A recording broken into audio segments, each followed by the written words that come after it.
kasabihan na wala daw lihim na hindi nabubunyag. Pero may lihim kaya na hindi na nalaman kahit kailan? Ikaw, may lihim ka ba na ipinagkatiwala mong sabihin sa iba? Ang kwento ay tatakbo sa isang pagkakamaling matagal nang itinago. Itinago hindi lamang ng may gawa ng pagkakamali kundi pati na rin ng ginawa ng pagkakamali. Pero mabubunyag kaya ang katotohanan? Kung oo, kailan at kung paanong paraan? Pakinggan natin ang kwento ni Des. Siya ang pangunahing tauhan sa kwentong ating maririnig.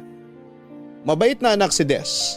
Mahal niya ang kanyang ama kaya nang muli itong mag-asawa ay hindi siya kumontra. Si Weng ay ang anak ng mapapangasawa ng papa ni Des. Kaya sila ay magiging mag-step sister. Sila ang may malaking papel sa magiging takbo ng buhay ni Des. Magsisimula ang storya sa araw bago ang kasal ni Des kay Chiki, ang kanyang kasintahan ng 2 taon. Mahal nila ang isa't isa kaya nga makalipas ang 2 taong relasyon ay magdedesisyon na silang magpakasal. Dito magsisimula pero ang kwento ay magpapatuloy makalipas ang 10 taon. At makikilala din natin ang 2 tao na makakatulong sa pagliwanag ng lahat ng nangyari at yan ay sina Orlan at si Andy. Sino sila? Ano ang kaugnayan nila kay Des? Isa pa yan sa ating malalaman. Ano nga ba ang pagsisimula ng lahat at ano ang katapusan nito? Tayo nang samahan si Des sa kanyang paglalakbay sa 10 taon ng kanyang buhay. Baka sa bawat pangyayari sa kanya ay maiugnay natin ang ating sarili o kapulutan natin ang aral dito sa mga kwento ng pag-ibig, buhay at pag-asa sa nangungunang Barangay Love Stories. Dear Papa Dudut, ako po si Des, medyo marami po akong gustong sabihin para ipakilala ang sarili ko. Pero gusto ko po sanang isa-isahin ang mga pangyayari bago umabot sa kung ano nga ba ang kalagayan ko ngayon.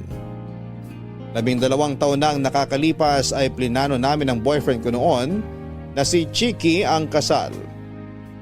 Ang pangarap kong lumakad papunta ng altar ay mangyayari na. Kami na lamang po ng papa ko ang magkasama matapos mawala ang mama ko noong ako ay 12 taon pa lamang. 1 taon matapos mawala ang mama ko ay nakakilala ang papa ko ng isang babae na kaedad niya. Si Tita Josie, may anak siya si Weng na mas matanda sa akin ng 2 taon. Nagpakasal po sila ni Papa kaya naging stepmother ko siya at naging stepsister si Weng. Medyo strikta si Tita Josie at medyo na-spoiled niya si Weng. Pero hindi ko na lamang po pinapansin dahil hindi naman nila ako ginugulo. Maliban na lang ng masyadong maraming sumbong si Tita Josie kay Papa tungkol sa akin. Pero muli po ay hindi ko na lamang pinapansin. Mabalik po tayo. 2 araw bago ang kasal ay niyaya po ako ni Weng para daw mag-bachelorette party. Ayaw ko na po sana, Papa Dudut, pero mapilit siya at sinabi niya na 2 lang naman daw kami. Kaya pumayag na din ako. Masaya naman pero ayaw ko masyadong uminom pero mapilit si Weng kaya pumayag na lamang ulit ako dahil masaya naman kami. Pero may kapalit pala ang saya namin ng gabing yon.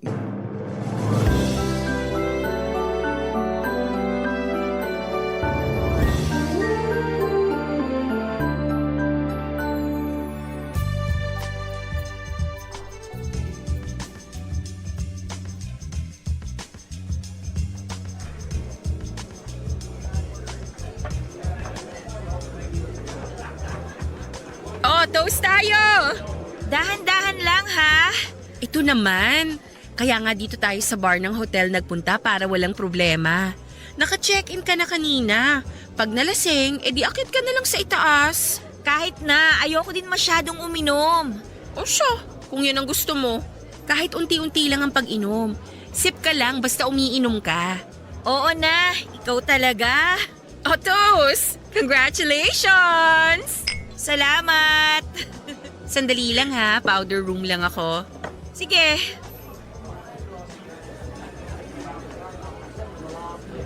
Excuse me. Sorry sa abala. Anong oras na? 9 p.m. Salamat. Ikaw lang mag-isa? Oo, Pwede ba dito muna ako sandali? walang problema. Ako si Weng. Orlan, Siguro mayaman ka, no? paano mo nasabi? Kasing tipid mo magsalita eh. Sinong kasama mo? Friend ko, hayaan mo muna siya doon. Baka hanapin ka. Nandyan lang naman siya. Kalimutan muna natin siya. Okay, Bakit walang kasama ang isang gwapong tulad mo? magaling ka pala mambola ah. Totoo naman ah. Can I buy you a drink? Later na siguro pag akit ng friend ko. Alright, Mahihintay mo ba ako? depende. Ay, sige. Hinahanap na ako ng friend ko. Babalik ako ha. Okay.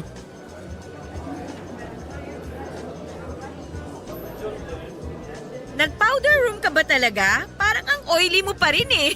Di na ako tumuloy. May nakita akong kakilala eh. Sino? Hindi mo kilala. I mean, nasan siya? Nandyan lang yun. Sana niyaya mo na dito para may kasama tayong uubos niyang alak na binili mo. Hayaan mo na siya doon. Kahit hindi naman natin ubusin yan. Mabuti pa akyat na tayo. Mamaya na. Saka hindi ako dito sa hotel matutulog. Ha? Ako lang mag-isang naka-check-in? Oo. Regalo ko nga sa'yo, di ba? Papuntahin ko na lang si Chiki para may kasama ako. Wag. May sariling bachelor party si Chiki. Hayaan mo na siya. Saka matapos ang kasal nyo, kayo na ang magkasama. Kaya maghiwalay na muna kayo ngayon. Sige na nga. O toast uli! Enjoy the night! Matapang yata tong alak. Bakit naman? Parang nahihilo na ako eh.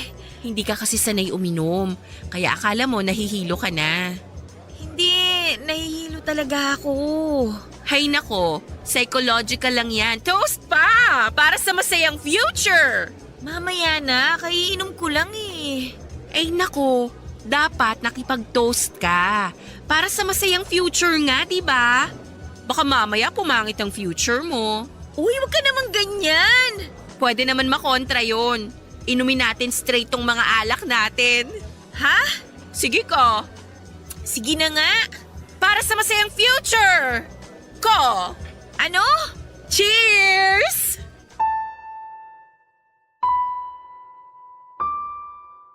Papadudot matapos kong maubos yung laman ng baso ko, ay parang nawala ako sa sarili ko.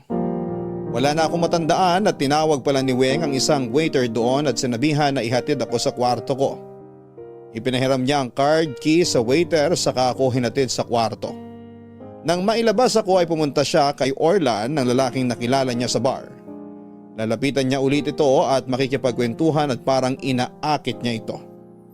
Umaga ay naalimpungatan ako, Papa Dudut.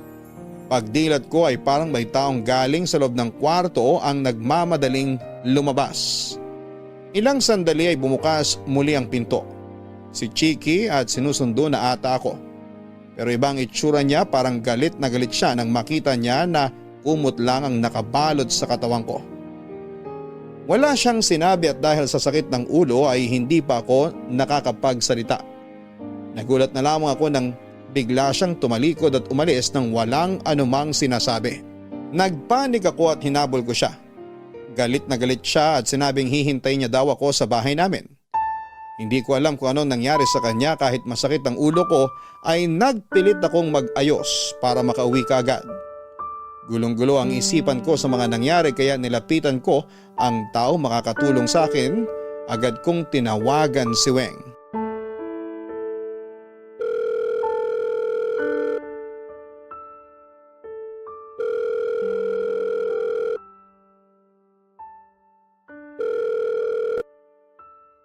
Hello? Hello, Weng. Oh, ba't ganyan ang boses mo? Weng, may nangyari. Anong nangyari? Weng, Kumalma ka. Ngayon, sabihin mo sa akin ang nangyari. si Chiki nagpunta dito. Oo, sinabi ko sa kanya kung nasan ka. Weng, ano ba nangyari kagabi? Kagabi? Uminom tayo tapos nalasing ka. Paano ako nakabalik dito sa kwarto? Hinatid kita. Lasing na lasing ba ako? Medyo. Bakit? Wala kasi akong maalala sa mga nangyari eh. Yun lang naman. Tapos iniwan kita sa kwarto. Umuwi na din ako. May pumasok yata dito. Ha? Sino? Hindi ko alam. Paano mo nasabing may pumasok? Kasi kanina pagkagising ko, parang may nakita ako eh. Parang may nakita? Hindi ka sigurado? Hindi ko alam. Masakit kasi ang ulo ko. Kaya hindi pa ako nakakadilat ng maayos. Pero may nakita kasi akong lumabas mula sa kwarto. Sigurado ka ba o baka guni-guni mo lang? Hindi ako sigurado eh. O anong gumugulo sa'yo? Pagdating ni Chiki, parang galit siya. Galit? Oo, Paanong galit? hindi niya ako pinansin. Pwede ba yun? Oo, hindi man lang niya ako binati. Naguguluhan ako. Iba yung itsura niya. Tapos sinabi niya na hihintayin daw niya ako sa bahay. Oh, kinausap ka naman pala eh. Iniwan niya ako, hindi siya ganun. Dapat sasabay siya sa akin pa uwi. Baka naman may espiritu pa ng alak na ininom mo kagabi kaya akala mo galit siya. Hindi niya nga ako hinintay. Teka, huwag ka munang magtaas ng boses. Hindi ako ang kaaway mo dito. Sorry. Kasi magulo tong isip ko ngayon eh. Huminahon ka. Huwag mong unahan ng kung ano-ano. Anong gagawin ko? Teka, mag-iisip ako. Natatakot ako, Wing. Ayan ka na naman. Huminahon ka nga. Baka may lalaki nga dito tapos nakita ni Chiki.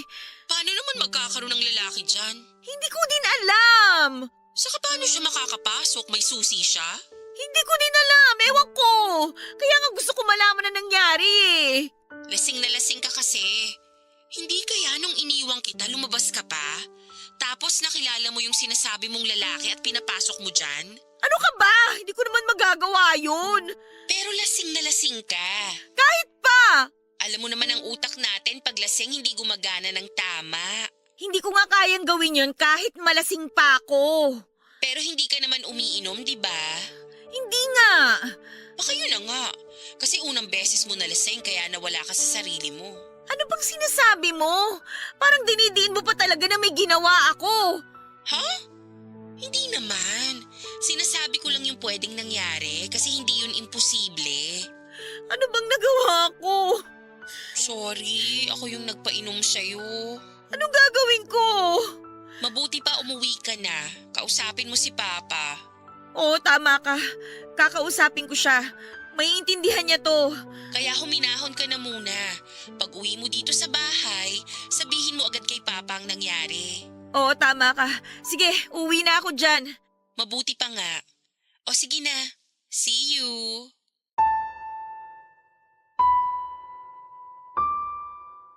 Papa Dudut, nakampante ako nang sabihin ni Weng na sabihin kay Papa.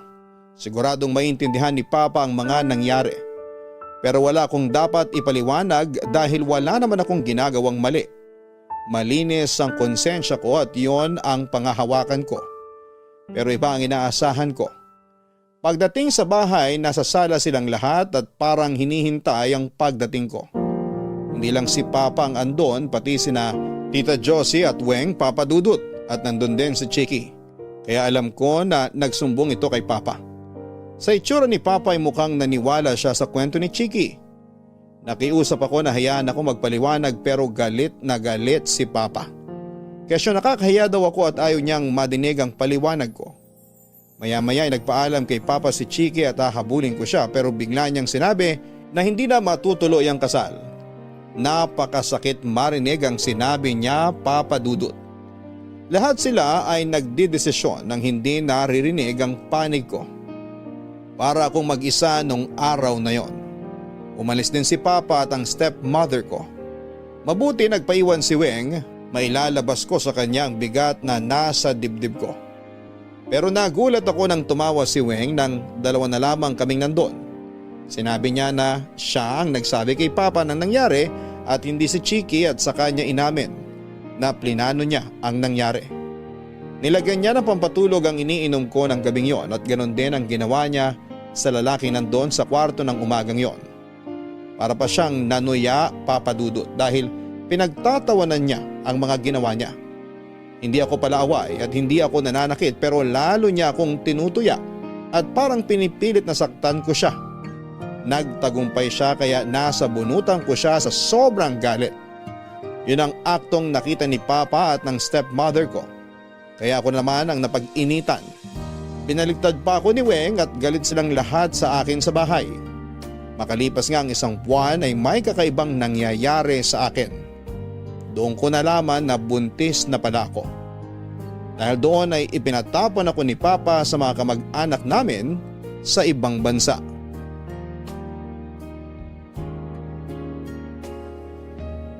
Lumipas ang 10 taon, kaya 10 taon na din ang aking anak na lalaki. Pinangalanan ko siyang Andy, pinangalan ko siya sa lolo Andrew ko. 10 taon na malayo ako sa papa ko nang biglang tawagan niya ako at kailangan ko daw umuwi. Ayaw niya pang sabihin ang dahilan. Pero dahil pinapauwi niya ako makalipas ang 1 dekada, siguro'y sobrang importante ang dahilan. Sa airport ay may nangyaring hindi maganda. Hindi ko alam kung bakit parang nanlambot ang tuhod ko na dahilan kaya nabuwal ako. Ang nangyari lang ay may isang lalaki ako na naitulak na sakto namang umiinom ng soft drinks na nasa lata kaya sumaboy ang laman nito sa suot niyang Americana. Sobrang nakakahiya ang nangyari kaya agad akong humingi ng tawad. Pero iba ang reaksyon ng lalaki. Galit siya sa nangyari at ayaw pakinggan ang paliwanag ko, Papa Dudut. Hindi ko alam kung bakit parang pamilyar sa akin ang mukha ng lalaking yon. Dahil sa natigilan ako habang nakatingin sa kanya, ay hindi ko namamalayan na pinagsisisigawan na pala niya ako. Matatauhan lamang ako at matitigilan ng lalaki sa pagsigaw nang sabihin ng anak ko sa kanya ang mga salitang, "Daddy, huwag ka nang magalit kay Mommy." Mahabang katahimikan. Nakita ko na napangiti na lamang ang lalaking yon at hinaplos niya sa ulo ang anak ko at saka umalis. Nang makalayo na ang lalaki ay may biglang tumawag sa akin mula sa likod ko. Des! Weng, Ako nga. anong ginagawa mo dito? Dito ako nagtatrabaho. Kinakausap kita ng maayos. Yun ba yung anak mo? Ang laki na niya. 10 taon na nung pagplanuhan mong mapaalis ako sa sarili kong bahay kaya 10 taon na siya. Sobra ka naman sa pinagplanuhan. Hindi ko plinano yun So anong gusto mo nun at sinira mo ang buhay ko? Alam mo ngayon lang tayo uli nagkita tapos ganyan ang ugali mo. Nagpapatawa ka ba? Anong nagpapatawa? Totoo naman. Ang tagal nating di nagkita tapos ang sama ng ugali mo. Ah, talaga ba? Masama ba ang ugali ko? Paano ka pa? Alam mo, mag-relax ka nga. Sa totoong buhay, dapat hindi lang ganito ang galit ko Dapat nga ituloy ko ang paghablot ko sa buhok mo. Nabitin ako sa pagsabunot ko sa'yo 10 years ago. Ang bayulente mo naman. Pagkahablot ko sa buhok mo, dadalhin kita sa runway tapos ingungudgud ko ang nguso mo sa lupa. Alam mo, napaka-bayulente mo na talaga. Pwede ba kalimutan mo na yung mga nangyari? Parang nang-agaw ka lang ng candy Hindi madaling kalimutan ang ginawa mo Sinira mo ang relasyon ko. Sinira mo ang buhay ko. Des naman. 10 years na Move on na. Ayan nga may anak ka na. Bakit ka ba nandito? Ako ang susundo sa inyo. Nasaan si Papa? Sabi ko ako na lang ang susundo sa inyo. Ano na naman ba ang plano mo? Sobra ka naman mag-isip dyan. Ano nga? Ano na naman ang maitim na balak mo? Wala. Gusto ko lang bumawi. Sa bigat ng ginawa mo sa akin, ang pambawi mo lang ay yan? Ang sumundo sa airport?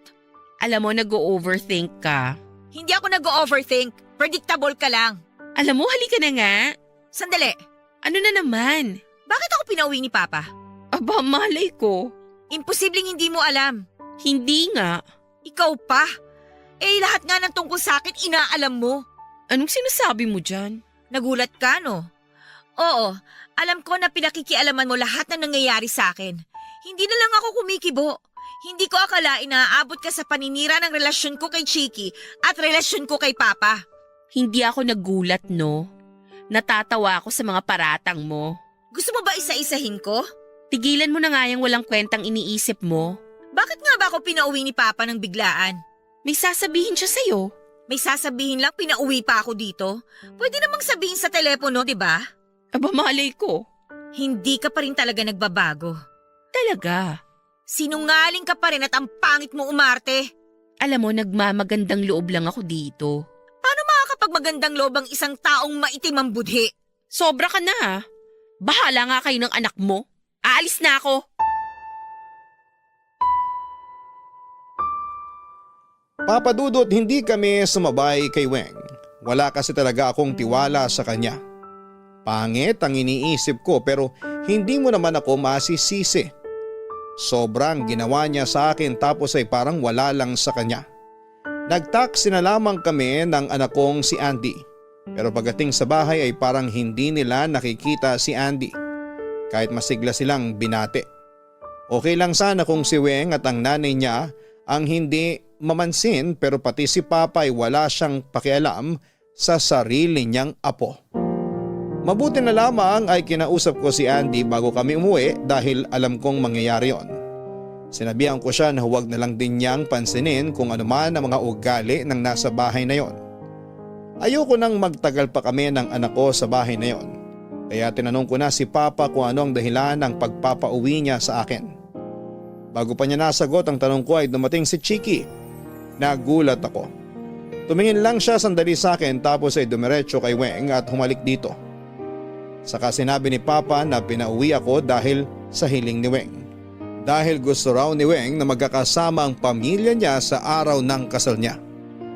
Napakasama talaga ng ugali ng babaeng yon. Kitang-kita ko kung bakit gusto niya akong umuwi para ipamukha sa akin na ang mapapangasawa ko dapat ay ang pakakasalan niya. Ewan pero hindi ako nasaktan. Parang baliwala na lang sa akin ang mga nalaman ko. Wala na akong pakialam sa kanila, isa na lamang ang importante sa akin at yun ay ang anak ko. Gusto ko nang makaalis kami ng anak ko sa bahay na yon bago kami umalis ay sinabi ko pa na hindi ako interesadong pumunta sa circus na yon, Papa Dudut. Pinatawagan mo talaga ako sa reception para bumaba dito? Ano bang kailangan mo? Mag-usap tayo. Paano mo nalaman na nandito kami sa hotel na to? Hindi na importante yon. Importante yon. Wala namang nakakaalam kung nasan kami, paano mo nalaman? Hayaan mo na nga sabi. Bakit ayaw mo sagutin? Dalawa lang naman yan eh. Pwedeng sinusundan mo kami? O mangkukulam ka talaga? Pwede ba? Hindi ako nagpunta dito para makipag-away. Aba dapat lang. Nakakahiya naman na ikaw na ang may kasalanan at ikaw pa ang mga away. Kung ganun, ibang klase na talaga ang kakapalan ng mukha mo. Nagpapakumbaba na ako dito oh.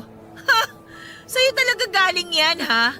Alam mo magpapahinga pa ako. Walang kasama yung anak ko sa kwarto namin.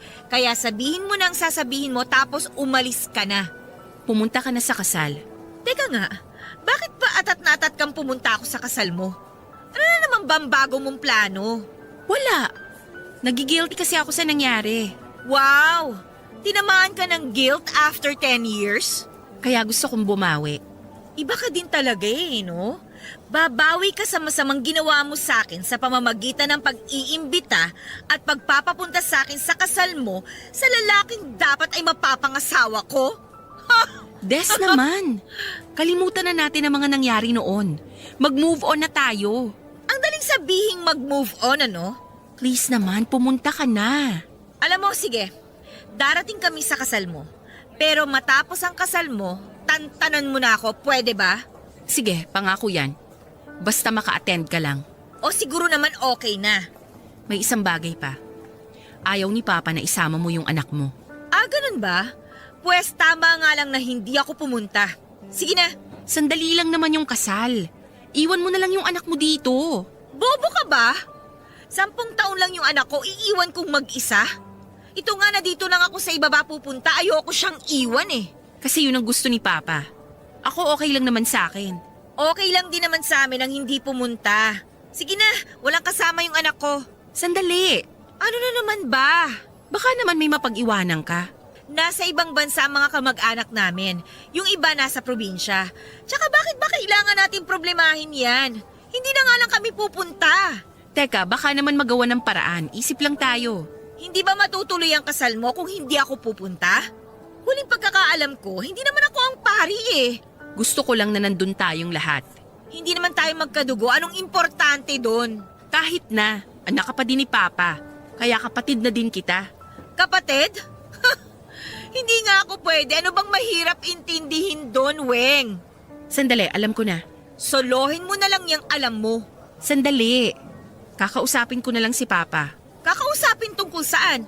Tungkol sa anak mo. Ayaw niya nga papuntahin, di ba? Ako nang bahala, kakausapin ko siya. Hindi makakahindi sa akin yun. Wow! Anong wow? Hindi makakahindi sa'yo si Papa samantalang ako pinalayas niya? Sobra naman kasi yung ginawa mo. Handa ka bang masaktan? Ang kapal ng mukha mo no? Ginawa ko? Ginawa ko talaga ha? Hindi ba inamin mong ginawa mo ang lahat ng kamalasan ko? Sorry na nga. Nagsorry na ako dyan, naungkat na naman. Bakit kaya naungkat? Basta, sige na. Pumunta na kayo ng anak mo. Ako nang bahala kay Papa. Bahala ka! Ayan. O etong invitation. Nako, sa iba mo na lang ibigay yan. Sayang ang papel. Sabihin mo na lang sa akin kung saan. Nandiyan ang address. Hindi ko na nga kailangan yung papel na yan. Tingnan ko na lang kung saan. O bakit sinusoli mo sa akin? Para sa'yo na yan. Invitation mo talaga yan. Nabasa ko na. Pupunta na lang kami. Sige na, akit na ako. Pakayabang na babae. Ewan ko na lang kung hindi ka maiyak sa araw ng kasal namin ni Chiki.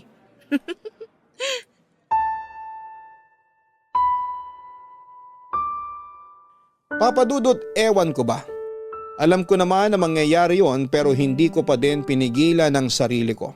Halos magmukha kami ng anak ko na isa sa mga palamuti ng buong kasal na dinadaan-daanan lang. Pati ang mga bisita na halos hindi ko naman kilala lahat ay parang ibang tingin sa amin ng anak ko. Alam kong mangyayari pero pumunta pa din ako dahil kay Papa. Akala ko ay magbabago ang isipan niya sa mga ginawa sa akin pero hindi. Para siyang nasa ilalim ng kapangyarihan ng stepmother ko. Nilapitan ko si Papa at nagpaalam na ako. Pero galit siyang sinabi na huwag akong aalis. At tapusin ko ang pagtitipon tapos ay gagatong pa ang asawa niya na kung ano-ano ang sasabihin sa amin ng anak ko. Pigil na pigil ang galit ko. Pero umabot na sa sukdulan nang magbiro si Weng ng bakit daw ba ako nagmamadali. Siguro daw ay gusto ko pang maagaw ang asawa niya. Sasampalin ko na siya, Papa Dudut. Kinalimutan ko na madaming tao. Kinalimutan ko na kaharap ko si Papa. Paghamba ko ay sinalag ni Papa ang kamay ko at sa akin pa nagalit. Kitang-kita ko ang galit sa mata ni Papa at para siyang mabangis na hayop. Nang may biglang nagsalita mula sa likod namin. Pagtingin ko ay eto pala ang lalaki sa airport. Tinawag niya akong mahal. Tinanong niya kung ano ang nangyayari nang biglang sumigaw ang anak ko ng daddy. Pati ako'y naguluhan sa mga nangyayari pero nakita ko kung paano naging biglang maamong tupa si Papa.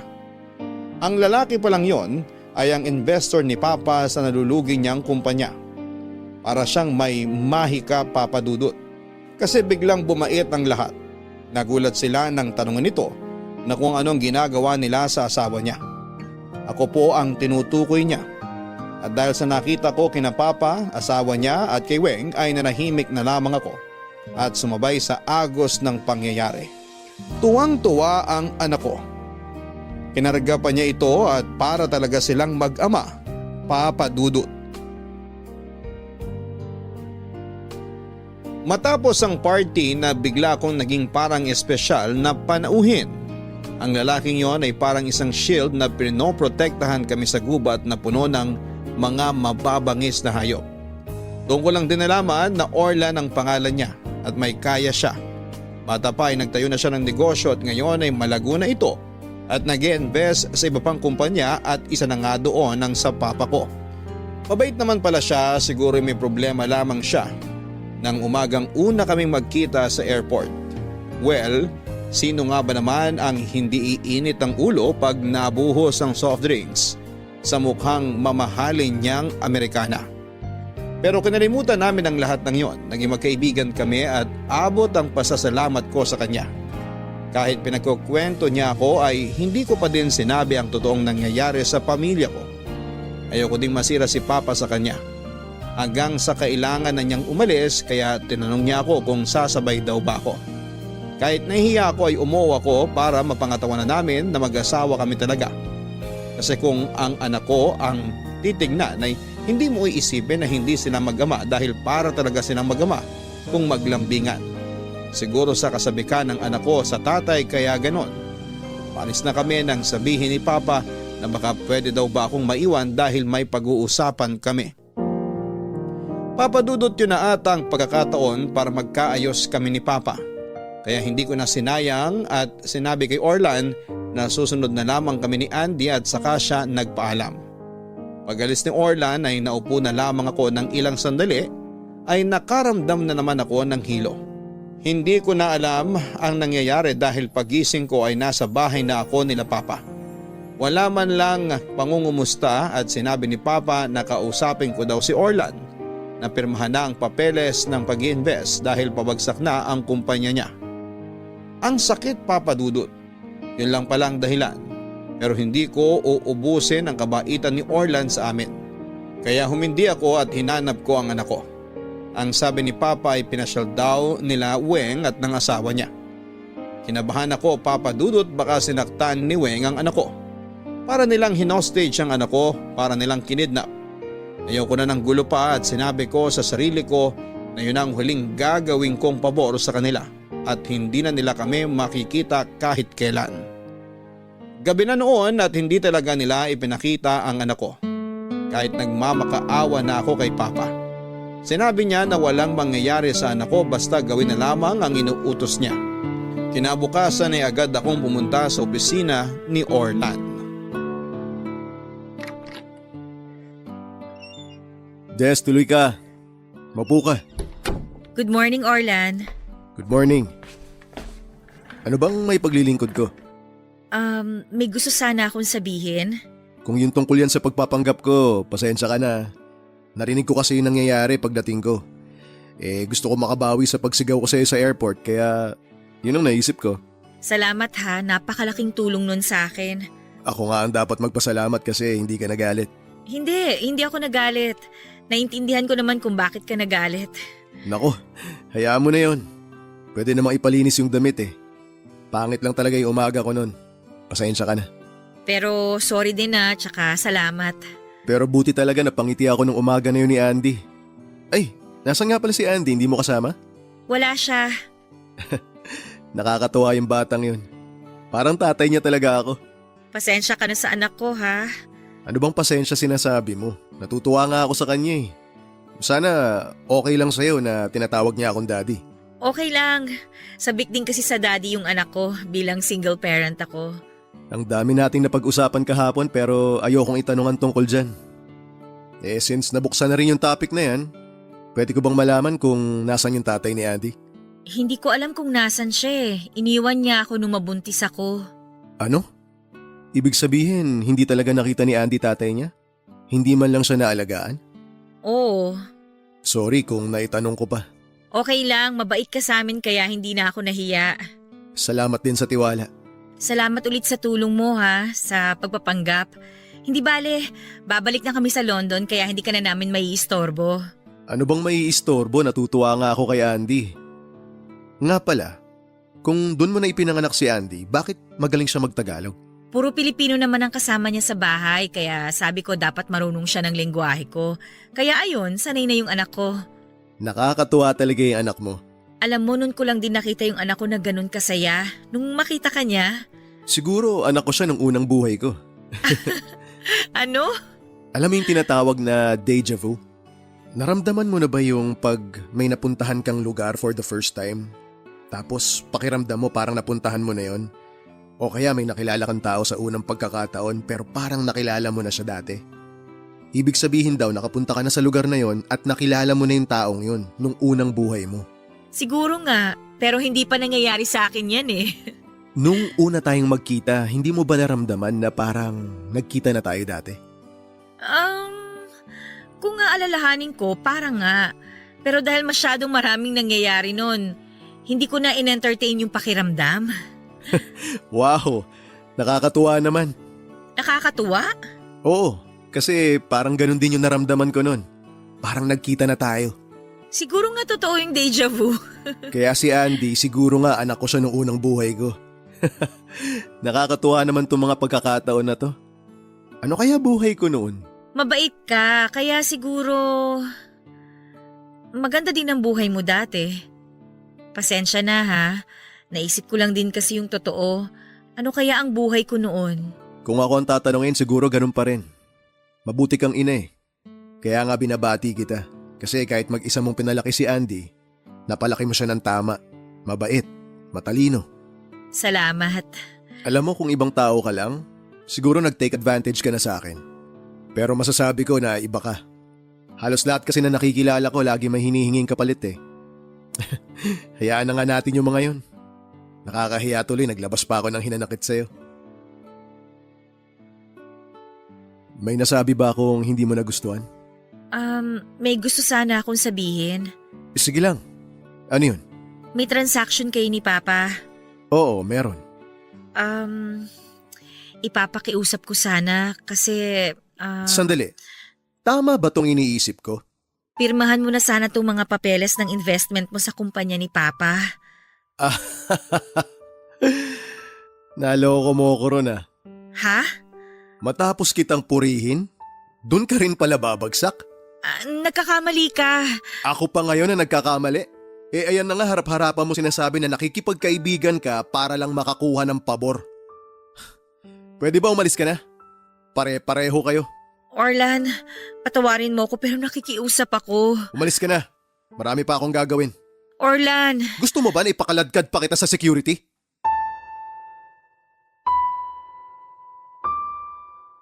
Papadudot hiyang-hiya ako noon pero kailangan kong kapalan ang mukha ko para sa anak ko.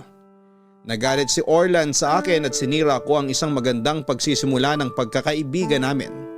Nang makaalis ako ay nakita ko ng assistant at best friend niya. Nalaman ko na kinausap pala nito si Orlan noong makaalis ako. Ipinaalala niya kay Orlan ang nangyari 10 taon nang nakakalipas. Nang utusan siya para kunin at burahin ang mga kuha ng CCTV sa isang hotel. Hindi pala ito binura ng kaibigan niya. Sa unang pagkakataon ay mapapanood ni Orlan ang footage ng CCTV. Magugulat siya nang makita niya na inaalalayan siya ng isang babae papunta sa isang kwarto. Wala na siya sa sarili niya na parang may nainom na kung anong klase ng droga. Nainis pa daw si Orlan dahil bakit pinaalala pa sa kanya ang nangyaring yon. Ipinabura na niya yon noon dahil baka makasira sa kumpanya niyang pausbong pa lamang noong panahon na yon. Pero marami siyang hindi nakita kaya ipinaliwanag ng kaibigan niya na panoorin ulit. Nang i-rewind ang footage ay saka niya nakita ang isang waiter na buhat ang isang babae at dinala sa kwarto na kung saan siya inalalayan ng unang babae sa footage. Sa kanya nakita na ang unang babae ay ako at ang pangalawang babae na siya namang umalalay sa kanya ay walang iba kundi si Weng. Kaya pala pamilyar din kay Orlan si Weng nang una niyang makita noong kasal nito. Napagtagpi-tagpi ng magkakaibigan ang mga nangyari.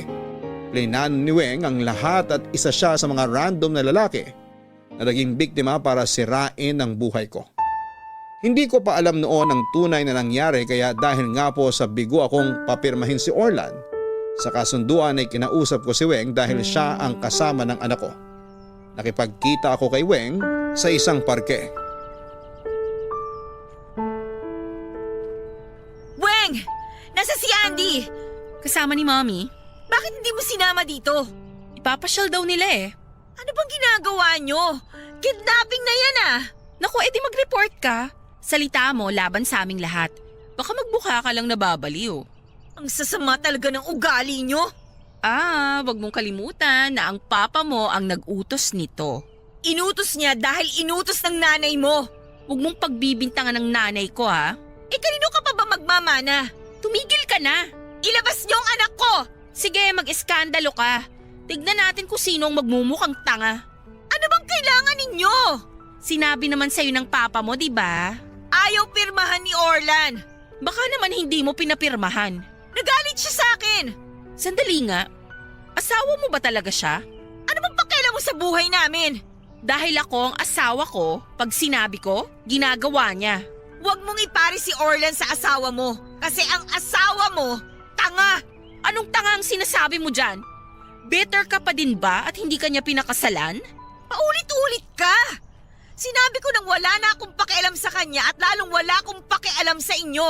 Ang anak ko ang kailangan ko. Alam mo, pasalamat ka, nakakapagpahinga ka. Dahil may mag-aalaga sa anak mo. Pahinga?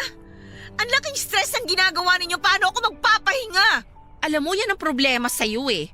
Wala kang pagmamahal sa papa mo. Alam mo, kanina ka pa sabi ng papa mo eh. Bakit, tinakwil mo na ba siya kaya hindi mo na siya tinatawag na papa? Alam mo, may asawa na ako. At magiging maganda ang buhay ko sa piling ni Chiki. Kaya wala na akong pakialam sa papa mo. Ang kailangan niya nalang buhayin ay ang mama ko. Iba ka talaga? Yung ugali mo, akala ko sa teleserye ko lang makikita. Pero nandyan ka ngayon sa harap ko at ipinangangalandakan sa akin na ang pagiging sobrang sama ng ugali nangyayari din pala sa totoong buhay at ikaw ang buhay na katotohanan. Manahimik ka nga, ang dami mong sinasabi. Tatahimik ako, oo, sige. Pero ibigay niyo sa akin ang anak ko. Dahil kung hindi, baka ikaw manahimik ng literal. Tinatakot mo ba ako? Takot? Wala ka nun. Kaya nga hindi ko gagawing takutin ka. Eh bakit mo ako sinasabihang manahimik ng literal? Itanong mo dyan sa sarili mo. Ano ba? Kailan mo papipirmahin ang mga kailangan para mag-invest ng lalaking yun? Hindi ganun kadali yon. Kung gusto niyong mapirmahan yon, huwag niyo siyang pagmadaliin. Nalulugi na ng sobrang negosyo ng tatay mo. Bakit ba nalugi si Papa? Malay ko. Malay mo? Hindi ba kayo ng nanay mo ang dahilan? Alam mo, kanina ka pa nang bibintang dyan ah. Eh kayo lang naman talagang kasama ni Papa eh. Baka nagsusugal ang papa mo. Hindi marunong magsugal si Papa. Natututunan naman ang pagsusugal ah. 10 taon na. Eh di marunong na siya magsugal. Pakisabi sa nanay mo salamat ha. Salamat saan? Sa galing niya sa pagtuturo ng sugal. Sa sobrang galing niya magturo na talo ng malaking halaga ang Papa ko. Tumahimik ka na nga. Alam mo, akala ko may maganda kang sasabihin eh, kaya ako pumayag na magpunta dito. Kung wala ka palang magandang balita, aalis na ako. Nasaan ang anak ko? Alam mo kung ako lang ang tatanungin? Istorbo yung anak mo. Mabuti pa nga kunin mo na. Sabihin mo sa papa mo. Sandali! Ano na naman ba? Parang awa mo na. Sabihin mo na kung nasaan ang anak ko. Tawagan mo ang papa mo at ako pa ang maghahatid sa'yo sa anak mo. Diyan ka na. Weng!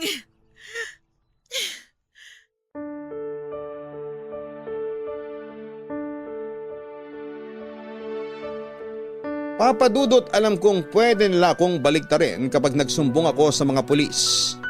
Dahil sa totoo lang ay kidnapping na ang ginagawa nila. Ang nagpapakalma na lamang po sa akin ay ang kasiguraduhan kong hindi nila sinasaktan ang anak ko. Dahil kapag nagsumbong ako sa pulis, kahit baliktarin nila ako, pag may galos o anuman ang anak ko o kaya ay nagsalita yun ay siguradong makukulong sila. Pero hanggang kailan po ang anak ko sa kanila? Matatapos na ang araw at padilim na kaya tinawagan ko na ang papa ko. Sinabi ko sa kanya ang naging sagot sa akin ni Orlan. Mas lalo pang nagalit si papa, wala daw talaga akong gagawing maganda para sa kanya. Natamad daw ang sinasabi ng asawa niya at ni Weng tungkol sa akin. Sa kanya na rin lumabas na sinisiraan ako ng mag-inang yon. Saka bumalik na naman kay papa ang mga nangyari noon. Hindi na daw ako nahiya sa ginawa ko. Ikakasal na lamang ako ay nakuha ko pang magtaksil. Masama daw akong babae na nagpabuntis sa hindi kilalang lalaki. Ang laking kahihiyan daw para sa pangalan niya ang ginawa ko. Papa Dudut, hindi ko pa din masabi ang ginawa ni Weng kasi alam kong hindi naman niya ako paniniwalaan. Ang sakit-sakit, Papa Dudut. Yung taong inaasahan mo na magtatanggol sa'yo, yung taong akala mo na makakaintindi sa'yo ay siya pang nagtatakwil sa'yo. Hindi naman ganon si Papa. Naging ganon lamang siya nang magsama sila ng nanay ni Weng. Hindi ko alam kung anong pinakain nila kay Papa at parang wala na siyang tiwala sa akin. Hindi pa nangyayari yung iskandalo ay ganon na si Papa.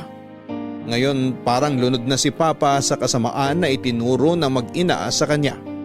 Tapos ay pinapagawa pa niya sa akin ng isang bagay na hindi ko naman hawak ang desisyon. Porque nalaman nilang asawa ko si Orlan ay gagamitin nila ako para lamang mapa-oo si Orlan. Papa Dudut, hindi naman talaga kami mag-asawa pero hindi ko na po mabawi yon habang nasa kanila pa din ang anak ko. Dahil yon sa pinanghahawakan ko para huwag nilang saktan ang anak ko. Matapos kong makausap ang papa ko ay tumawag naman si Orlan Sinabi niya na pumunta ako sa opisina niya kinabukasan.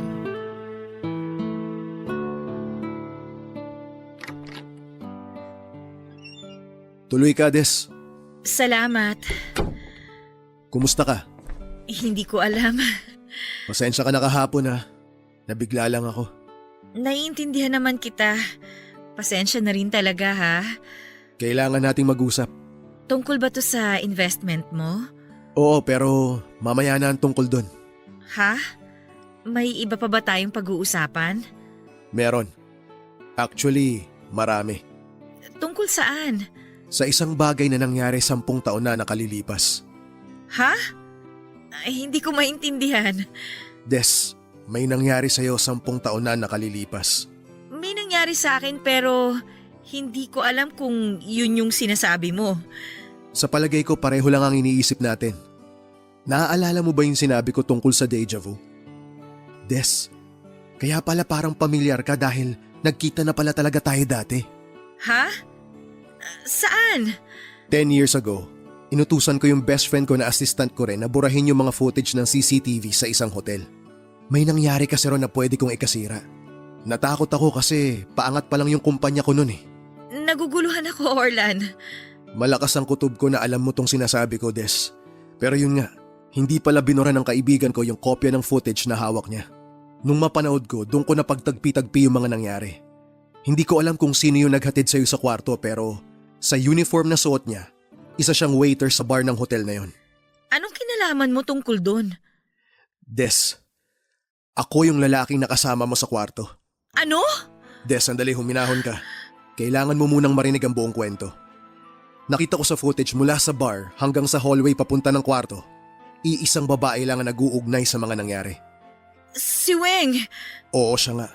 At napanood ko rin sa footage na nung nasa bar kami, meron siyang nilagay na parang tableta sa iniinom ko nang hindi ko namamalayan. Matapos nun, wala na akong matandaan. Maliban na lang nung nagising ako sa kwarto mo. Kaya nagmamadali akong umalis nun. Napakasama talaga ng babaeng yon. Huwag kang mag-alala, Des. Tutulungan kitang mabawi ang dangal mo. Salamat, Orlan, ha? 10 taon nang lumipas kaya aayusin ko na to ngayon. Ilalagay natin sa pwesto nila ang mga taong sumira sa'yo. May ipapakiusap sana ako. Anong naiisip mong gawin ngayon? Nasa kanila ang anak ko. Hindi daw nila ibabalik sa akin hanggat hindi mo napipirmahan ang investment. Akala talaga nila asawa kita. Kaya ang alam nila, ako lang ang makakapilit sa'yo na pumirma. Gusto mo ba pumirma na ako? Hindi. Pero gusto ko munang makuha ang anak ko bago mo gawin ang gagawin mo. Maling-mali ang ginawa nila. Teka, kaya mo ba ako pinapipirma dahil nasa kanila si Andy? Itinatago nila sa'yo ang anak mo? Oo. Okay, ganito. Magsiset ako ng meeting. Sa bahay na lang ng papa mo para nandun silang lahat. Salamat, Orlan. Maraming salamat talaga. Des, patawarin mo ako. Kung noon ko pa siguro napanood yung footage, baka matagal ko nang naayos to. Pero naging makasarili ako. Iniisip ko kasi yung negosyo ko noon eh. Pasensya ka na. Kalimutan mo na yon. Ang importante ay yung ngayon. Yung alam na natin pareho yung katotohanan. Ang hindi ko maintindihan, bakit ginawa sa'yo ni Weng yun? Ano bang inggit niya sa'yo? Yung lalaking dapat na pakakasalan ko noon. Dahil sa lalaking pakakasalan mo noon? Ibig sabihin, hindi kayo nagkatuluyan? Nasaan na yung lalaking yun ngayon? Siya yung napangasawa niya nung nagpunta ka sa kasal niya. Si Chiki? Oo. Hindi ka man lang niya ipinaglaban? Hindi eh. Ibig sabihin lang nun, hindi mo siya deserve. Bahagang buntot niya, kaya hindi talaga siya nararapat para sa'yo. Kaya nga masaya na rin ako na hindi kami nagkatuluyan. Pero sandali, si Chiki ba ang tatay ni Andy? Hindi ko alam. Ha? Eh sino ang totoong tatay ni Andy? Hindi ko rin alam. Teka lang, Des. May nangyayari ba sa inyo ni Chiki noon? Oo. Eh sa atin nung araw na yun, may nangyari ba? Hindi ko rin alam eh. Wala akong natatandaan nung araw na yon. Basta mula sa bar ang natatandaan ko na lang, yung huli kong nakita na lang na may lalaking nagmamadaling umalis sa kwarto. Kung ganon, hindi kaya...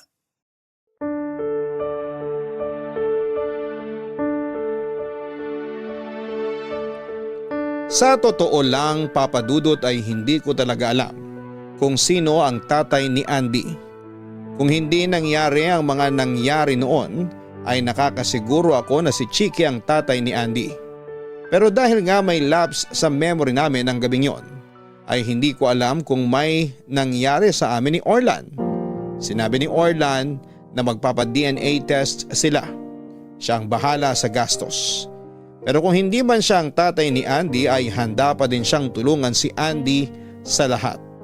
Kung hindi ko malalaman kung sino nga ang tatay niya. Pero mabalik tayo sa pamilya ko. Ginawa ni Orlan ang plano. Nakipag-meeting siya sa bahay ni Papa. Masayang pumayag si Papa kaya sa wakas ay nakuha ko na pong muli si Andy. Hindi naman po siya sinaktan. Pero yung trauma na inihiwalay nila siya sa akin nang hindi siya handa ay hindi na maiaalis. Dumating si Orlan at nagpaluto pa ang asawa ni Papa. Magpapa-impress kay Orlan.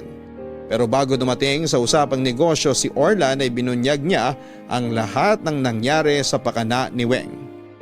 Nagdi-deny pa si Weng pero pinakitaan siya ng resibo. Dala ni Orlan ng CCTV footage kaya hindi na siya makapagkaila. Nadawit din sa mga ginawa ni Weng ang nanay niya dahil nalaman din namin na siya pala ang umayos ng mga kakailanganin at gagastusin pero si Weng ang magsasagawa. Galit na galit si Papa sa kanila at sobrang hindi kinaya ni Papa ang mga ginawa ng mag-ina. Kaya pinalayas ang nanay ni Weng na si Tita Josie sa bahay. Mayabang pa sanang natitira ang mag-ina dahil kila Chiki sana dadalhin ni Weng ang nanay. Pero naking gulat nila nang sabihin ni Chiki na nakikipaghiwalay ito sa kanya. Yang hiya naman sa akin si Chiki at saka umalis ng bahay. Pinagtabuyan naman ni Papa ang mga mag-ina pero nakiusap ako kay Papa na baka pwede kong makausap sandali ng sarilinan si Weng. Pinayagan kami ni Papa kaya niyaya ko si Weng sa kusina. Bakit? Ano, sasaktan mo ko? Hindi ako tulad mo. Tulad ko? Bakit? Kailan kita sinaktan? Hindi ba pananakit ang ginawa mo? Ano bang kailangan mo? Hindi ka pa din ba marunong magpakumbaba? Magpakumbaba? Pinapalayas kami. Hinihiwalayan ako ng asawa ko. Sino bang may kasalanan ng lahat ng yan? Ikaw! Kung hindi ka umuwi dito, hindi mangyayari to. Sino ba nagpilit na pauwiin ako dito, ha? Kung hinayaan mo na lang sana ako manahimik sa ibang bansa, di sana hindi na ako katambaho mo. Pero mayabang ka kasi eh. Gusto mong ipamukha sa akin na ikaw ang pakakasalan ng lalaking dapat na mapapangasawa ko. Pwes, yan ang karma mo. Napakayabang mo! Hindi ako mayabang. Tumapang ako, kaya salamat sa'yo. O edi matapang ka na? O ano pang gusto mong sabihin? Gusto ko lang maintindihan ang mga ginawa mo. Ano kailangang intindihin doon? Ang klaro naman. Na naiinggit ka sa akin kaya mo nagawa ang lahat ng yon. Galit ako sa'yo. Ano bang ginawa ko? Nung nakilala kita, doon nagsimula ang galit ko. Nung makilala mo ko? Hindi ba kayo ang pumasok sa buhay namin? Ayoko sa buhay na to. Si Mama lang ang mapilit. Yun ba ang pinagmula ng galit mo? Bakit hindi ang nanay mo ang inaway mo? Bakit sa akin mo binaling? Kahit mas matimbang kayo kay Papa mula nang tumira kayo dito, hindi ko ikinasama ng loob yun dahil mahal ko si Papa. Hindi mo nga maaway ang papa mo? Tapos sasabihin mo sa akin na sana ang nanay ko ang inaway ko? Alam mo, hindi mo nakukuha yung punto ko eh. Ang punto mo, puro pagyayabang. Hindi! Para mabuksan ko ang isip mo na magsisi ka sa mga ginawa mo. Hinila mo ako dito para sumbatan? Sumbatan? Hindi! Kasi kung susumbatan kita, uumpisan ko nung araw na dito kayo tumira. Akala mo nanalo ka na? Hindi pa tapos ang laban. Walang nanalo dito. So ano? Ipapamukha mo sa akin na talunan kami at ikaw ang panalo? Anong talunan? Anong panalo? Hindi naman ako nakikipaglaro sa inyo ah. Akala mo babalikan ka ni Chiki? Manigas ka. Akala mo ba may balak pa akong bumalik kay Chiki? Mas manigas ka. Isaksak mo sa baga mo si Chiki. Ewan ko lang kung balikan ka pa niya.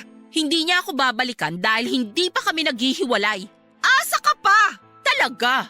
Tingin mo sa mga nalaman niya, may nakikita ka pang pag-asa? Nigatuldok, wala na, Weng! Ikaw ang asa pa. Hindi na siya babalik sa'yo. Tumahimik ka nga. Natatakot ka na baka balikan ako ni Chiki? Ha! Nakakatawa ka! Tumigil ka na! Napipiko na ako sa'yo ha! Bakit ka napipikon? Kasi totoo ang sinasabi ko. Ikaw ang natatakot na baka balikan ako ni Chiki. Hayop ka? Weng, sige, subukan mo lang nasaktan siya. Bakit? Pagbubuhatan mo ako ng kamay? Hindi ako pumapatol sa mga walang kwentang taong katulad mo. Hayop ka? Ikaw talaga ang hayop, Orlan! Sige, magskandalo ka. Hindi ka na matutulungan ng nanay mo ngayon. Nasa labas na siya ng gate. Pinalabas na siya ng papa ni Des. Ang sasama nyo? Pero hindi namin abot ang kasamaan mo. Hindi pa tayo tapos. Hindi ko kayo titigilan. Huwag mo kaming takutin! Bakit? Natatakot ka? Siguro mas nakakatakot pag nalaman mo na sa mga oras na to, tumatakbo na ang proseso ng demanda ko sa inyo. Kaya kung anong mangyari sa amin ni Des, ikaw lang ang hahabulin. Ha? Hindi naman ako manggugulo. Tatahimik na kami. Huwag mo kaming ipakulong. Umalis ka na at huwag na kayong tatapak dito sa bahay ng papa ko! Des, please! Layas!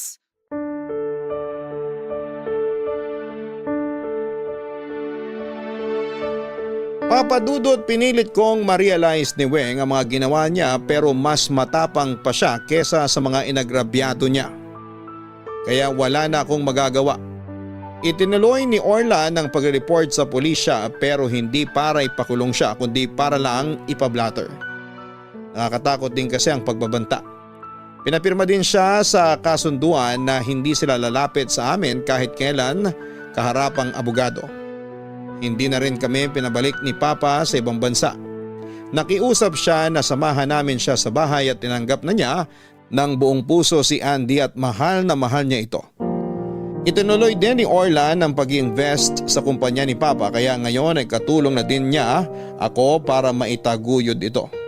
Humingi ng tawad sa akin si Chiki at binati niya din kami ni Orlan. Pero noong sabihin ko sa kanya na hindi ko tunay na asawa si Orlan, ay nagsubok itong makipagbalikan pero hindi ko na matatanggap. Ang nangyari ay nangyari na pero ayaw ko siyang maiwan sa dilim, Papa Dudut. Lumabas na ang resulta ng DNA test at hindi si Orlan ang tatay ni Andy. Isa lang ang ibig sabihin na ang tatay ni Andy ay si Chiki dahil sa ngalan ng Diyos ay wala kong ibang nakasiping kundi siya lamang. Hindi ko ipinagdamot sa kanya ang pagiging ama. Pero kung hindi niya tatanggapin ay ayos na din sa akin. Basta nasabi ko na ay sapat na. Pero naniniwala siya na siya nga ang ama. Sinabi ko sa kanya na baka gusto niya din na magpa-DNA test para makasigurado siya pero sinabi niya na hindi na kailangan dahil ramdam niya din naman ang lukso ng dugo. Maayos ang relasyon namin pero hanggang kaibigan lang at hanggang sa pagiging tatay niya kay Andy. Maayos na din naman ang relasyon ko sa lalaking pakakasalan ko at ang lalaking yon ay si Orlan. Salamat po Papa Dudut sa pagbibigay daan sa aking kwento. Ang inyong forever kapuso at kabarangay, Des.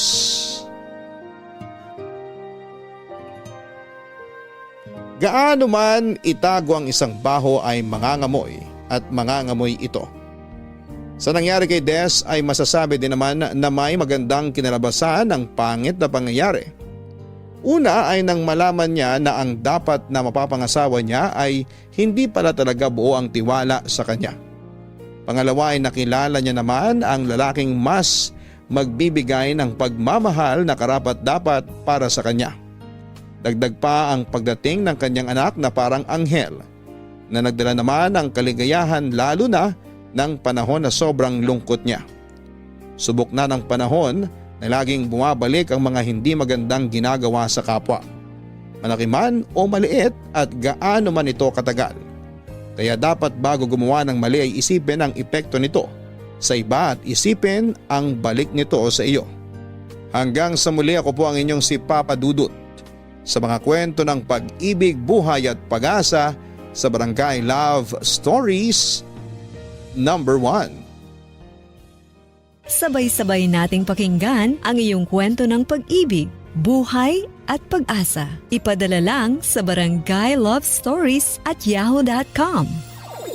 Nagustuhan ng iyong napakinggan? Ituloy yan via live stream sa www.gmanetwork.com/radio.